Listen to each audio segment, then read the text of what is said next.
যদি বেশি পরিশ্রম করো, যদি বেশি এক্সারসাইজ করো, তাহলে আমাদের এই যে একটা টোকেন কেটে আমাদের পাঠানো হয়েছে, যে আমাদের প্রত্যেকের কপালে কোথাও না কোথাও লেখা আছে যে এই 250 কোটি হার্টবিটের মধ্যেই জীবনটা সীমিত থাকবে, তাহলে আমরা যত পরিশ্রম করব, যত এক্সারসাইজ করব, আমাদের হার্টের ওপর চাপ বাড়বে, হার্টটা আরও তাড়াতাড়ি কাজ করবে এবং আরও তাড়াতাড়ি আমাদের এই 250 কোটি হার্টবিটের যে বরাদ্দটা, এটা তাড়াতাড়ি ফুরিয়ে যাবে, হার্টটা তাড়াতাড়ি খারাপ হয়ে যাবে, তাড়াতাড়ি অকেজো হয়ে যাবে এবং আমাদেরও তার সাথে সাথে যতদিন আমরা বাঁচতে পারতাম তার হয়তো খানিকটা আগেই ভবলীলা সাঙ্গ। নমস্কার। দেখুন, মাঝে মাঝে কিছু কিছু অদ্ভুত চিন্তাভাবনা নিয়ে কথাবার্তা হয়, হয়তো এত কথাবার্তা হবার দরকার হয় না, কিন্তু সেটা যখন খানিকটা গুজবের মতো চারিদিকে ছড়িয়ে পড়ে, তখন মনে হয় যে দেখুন, এই জিনিসগুলো আমরা নিজেদের মধ্যে একটা সহজ স্ট্রেট ফরওয়ার্ড ভাবে কথাবার্তা বলে লেট আস ডিসকাস। একটা অদ্ভুত চিন্তাভাবনা এখন ঘুরে বেড়াচ্ছে যে আমাদের হার্টের নাকি একটা নির্দিষ্ট সীমিত কর্মক্ষমতা আছে। কয়েকজন বলে বেড়াচ্ছেন যে আমাদের মানুষের হার্ট যেটা ধরুন মিনিটে অ্যাবাউট 70-80 বার কাজ করে, একদিনে কম বেশি প্রায় 1 লক্ষ হার্টবিট হয়। যদি আমরা 60 বছর বয়স অবধি টিকে থাকি, তাহলে আমাদের এক একজনের প্রায় 200 কোটি বা 250 কোটি হার্টবিট হবে এবং আমাদের হার্টের নাকি মোটামুটি অন অ্যান অ্যাভারেজ কর্মক্ষমতা এইটুকুই। সুতরাং বাবা, সাবধানে থাকো। যদি বেশি পরিশ্রম করো, যদি বেশি এক্সারসাইজ করো, তাহলে আমাদের এই যে একটা টোকেন কেটে আমাদের পাঠানো হয়েছে, যে আমাদের প্রত্যেকের কপালে কোথাও না কোথাও লেখা আছে যে এই 250 কোটি হার্টবিটের মধ্যেই জীবনটা সীমিত থাকবে, তাহলে আমরা যত পরিশ্রম করব, যত এক্সারসাইজ করব, আমাদের হার্টের ওপর চাপ বাড়বে, হার্টটা আরও তাড়াতাড়ি কাজ করবে এবং আরও তাড়াতাড়ি আমাদের এই 250 কোটি হার্টবিটের যে বরাদ্দটা, এটা তাড়াতাড়ি ফুরিয়ে যাবে, হার্টটা তাড়াতাড়ি খারাপ হয়ে যাবে, তাড়াতাড়ি অকেজো হয়ে যাবে এবং আমাদেরও তার সাথে সাথে যতদিন আমরা বাঁচতে পারতাম তার হয়তো খানিকটা আগেই ভবলীলা সাঙ্গ। অদ্ভুত কথা।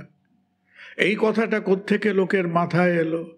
কেউ কেউ এর সঙ্গে তুলনা করছেন একটা গাড়ির ইঞ্জিন। একটা গাড়ির ইঞ্জিন যখন তৈরি করা হতো, এখনকার ইভি ইঞ্জিনে কি বলে আমি জানি না, কিন্তু কনসিডার যে কেউ একটা পেট্রোল ডিজেলের ইঞ্জিন তৈরি করেছে, তাহলে মুখে মুখে একটা কথা ঘুরতো যে একটা গাড়ির ইঞ্জিন নাকি 2 লক্ষ মাইল বা ধরুন মোটামুটি 3.5 লক্ষ কিলোমিটার এইরকম চলতে পারে। অর্থাৎ আপনি যদি 3.5 লক্ষ কিলোমিটারটা 7 দিনে চালিয়ে নেন, তাহলে 7 দিনের পরে গাড়িটা খারাপ হয়ে যাবে। 3.5 লক্ষ কিলোমিটার 7 দিনে চালানো কি আদৌ সম্ভব? আর অন্যদিকে চিন্তা করে দেখুন যে যাতে আপনার গাড়িটা আরও বহুদিন চলে, আপনি গাড়িটাকে একেবারে না চালিয়ে ঠুঁটো জগন্নাথের মতো রেখে দিলেন। তার ইঞ্জিনটা বসে গেল, তার টায়ারটা বসে গেল, তার ছোট ছোট যন্ত্রাংশগুলো খারাপ হয়ে গেল, তাহলে সেই গাড়ি কি আদৌ কোনো দিন 3.5 লক্ষ কিলোমিটার চলবে? তো সেই রকম প্রশ্ন আমাদের হার্টকে নিয়ে। আমরা যখন এক্সারসাইজ করি, তখন আমাদের জানতে হবে যে এক্সারসাইজের মূলত কতগুলো ধরন আছে।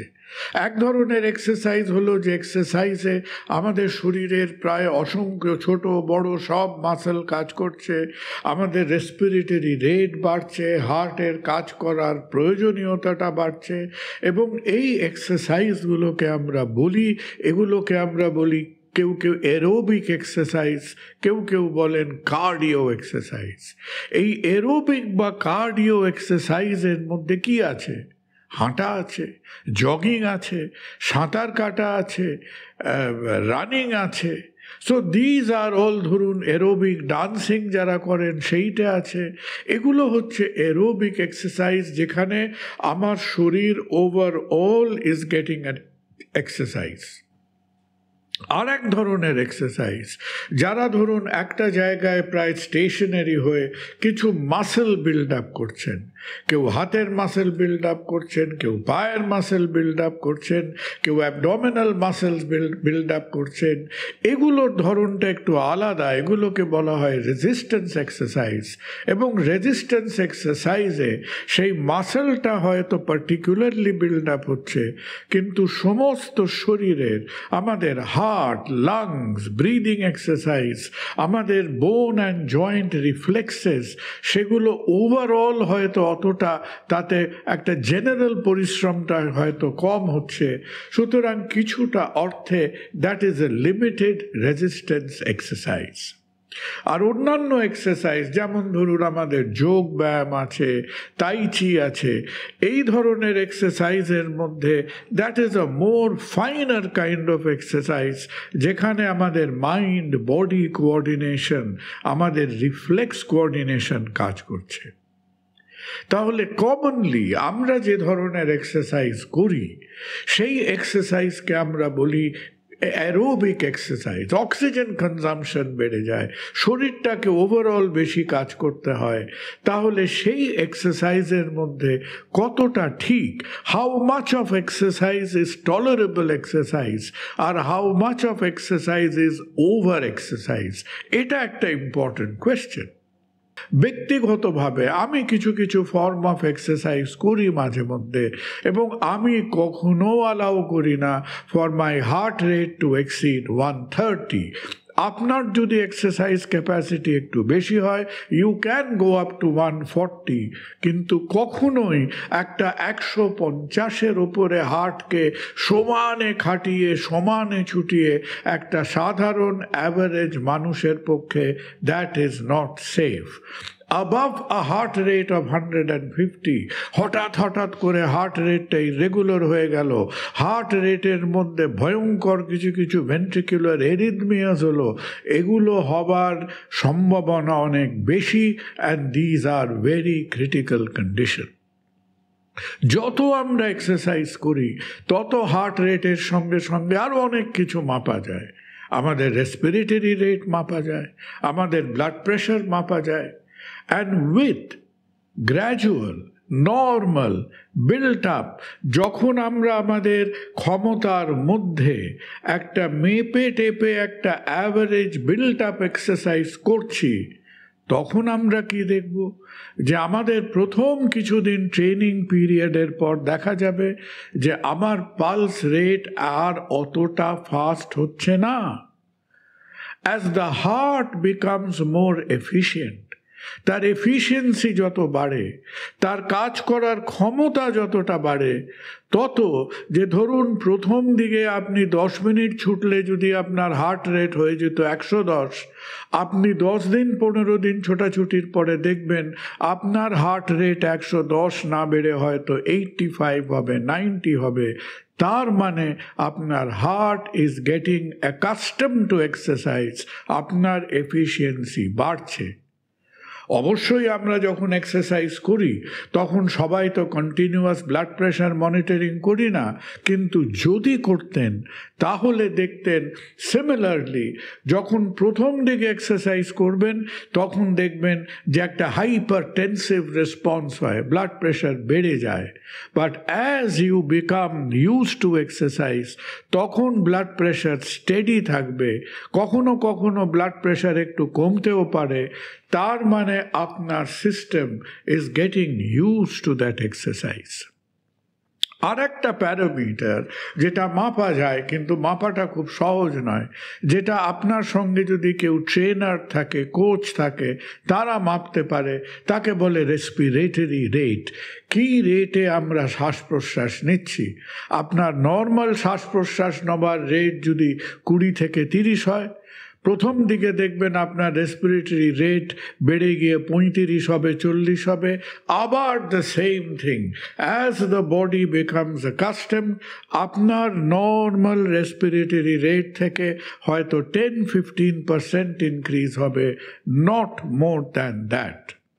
তার মানে আমরা যখন আমাদের ফিজিওলজিক্যাল, আমাদের স্বাভাবিক ক্যাপাসিটির লিমিটের মধ্যে এক্সারসাইজ করছি, সেটা আমাদের হার্টের কাজ করার এফিশিয়েন্সি বাড়াচ্ছে, আমার হার্টকে আরও এফিশিয়েন্ট করে তুলছে, আমার হার্টের পাম্পিং ক্যাপাসিটিকে ইমপ্রুভ করছে, অ্যান্ড দ্যাট ইজ রিফ্লেক্টিং যে আমার পালস রেটটা ধীরে ধীরে কমবে, আমার ব্লাড প্রেশার বাড়বে না, আমার রেসপিরেটরি রেটও অত্যধিক বাড়বে না।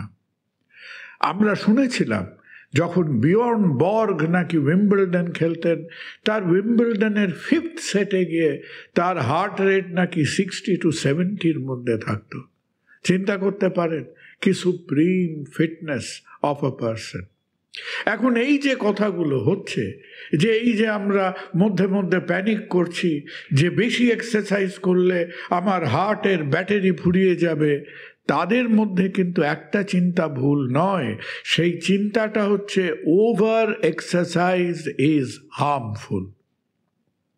যেখানে আমি এতটা ছুটোছুটি করলাম যে প্রায় নিজে একেবারে জিভ বেরিয়ে গেল, নিজে আমি কোল্যাপস প্রায় হয়ে যাচ্ছি, আমার হার্ট রেট বেড়ে 150-60 হয়ে যাচ্ছে, আমার মাসল ক্র্যাম্প করতে শুরু করছে, আমার মাথা ঝিমঝিম করতে শুরু করছে। All this are effects of over exercise.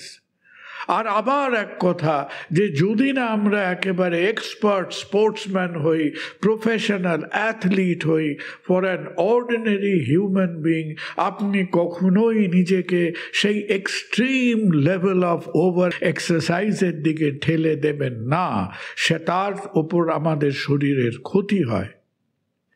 Exercise নিয়ে যখন কথা হবে তখন আমাদের মনে রাখতে হবে যে বেনিফিটস অফ এক্সারসাইজ যদি আমরা পেতে চাই, এবং আজকালকার জানেন তো যে কোনো ডেট, যে কোনো ব্যাপার নিয়ে ডিসকাস করলে তার একটা গ্রাফ নিয়ে, তার একটা ম্যাথামেটিক্যাল রিপ্রেজেন্টেশন হয়।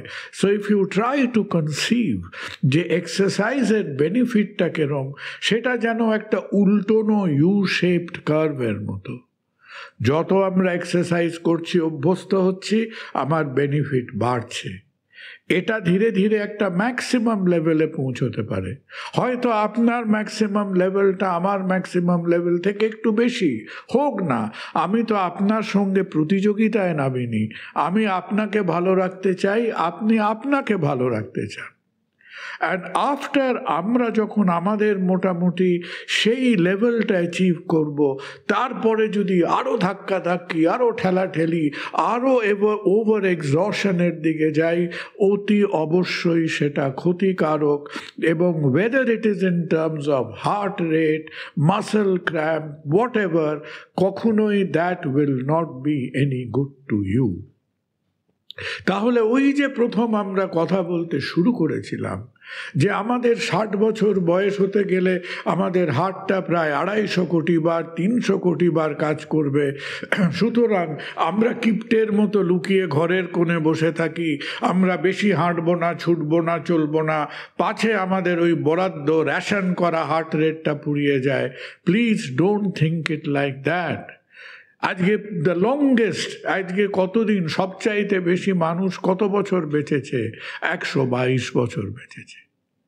আজকে প্রতি বছর আমরা আমাদের আয়ুর সঙ্গে প্রায় 1 মাস আয়ু যোগ হচ্ছে। এবং আমাদের যদি নিজেদের মোটামুটি ঠিকঠাক কর্মক্ষম একটা হাঁটা চলা করতে পারে, হাঁকপাক করে হাঁপাচ্ছে না, শরীরটাকে যদি একটা ওয়ার্কিং কন্ডিশনে রাখতে হয়, যেভাবে ওই গাড়ির কথায় ফিরে গেলে আমাদের সেই শখের গাড়িটাকে আমরা একটা চলনসই সক্ষম অবস্থায় রাখতে চাই, তাহলে মোস্ট সার্টেনলি আমাদের একটা অপটিমাম এক্সারসাইজ লেভেলে রাখতেই হবে নিজেকে। সুতরাং do exercise, but within your limits. আর last but never the least, কোনো রকম এক্সারসাইজ প্রোগ্রামে যাওয়ার আগে নিজের একটা হেলথ চেক আপ করিয়ে নেবেন। একটা ইসিজি করবেন, একটা ইকো করবেন, একটা ব্লাড টেস্ট করবেন। আজকাল অনেক বাবা মায়েরা, ইটস এ গুড থিং, ছেলে মেয়েদের অল্প বয়স থেকে organise sports activity, cricket academy, swimming academy, নানান একাডেমিতে ঢোকাচ্ছেন। খুব ভালো কথা। আপনার ছেলে মেয়েদেরও একেবারে রুটিন স্পোর্টসে এনগেজ করার আগে একটা ইসিজি, একটা ইকো, একটা ব্লাড টেস্ট করবেন। কারণ অল্প বয়স হলেও ছেলে মেয়েদের কিছু কিছু জন্মগত সমস্যা থাকে। আমাদের দেশে যেহেতু সবাই চেক আপ হয় না, সেটা চোখে পড়ে না। তাহলে do exercise, enjoy exercise. Exercise is like a recreation. এবং এক্সারসাইজ কেবল পরিশ্রম নয়, to exercise is to enjoy. নিজের শরীর ভালো থাকবে, নিজের মন ভালো থাকবে। আর সব সময় মনে রাখতে হবে যে এক্সারসাইজ করলেই যে আমার বরাদ্দ হার্ট রেটগুলো খরচা করে ফেললাম তা নয়। আমি যত এক্সারসাইজ করছি আমার হার্টও মজা পাচ্ছে, আমার হার্টও আরও স্ফূর্তিতে আরও ভালোভাবে কাজ করতে পারছে। আবার গল্প হবে। ভালো থাকবেন। নমস্কার। অস্ক্লেপিয়া হেলথে রয়েছেন নানা ক্ষেত্রের বিশেষজ্ঞ ডাক্তার, যারা আপনার সমস্ত চিকিৎসা ঘটিত সমস্যার সমাধান করে দেবেন অনলাইন। মাত্র কয়েকটি ক্লিকে বুক করে ফেলুন ডাক্তারের অ্যাপয়েন্টমেন্ট। ডাউনলোড করুন অস্ক্লেপিয়া হেলথ। ভালো থেকো।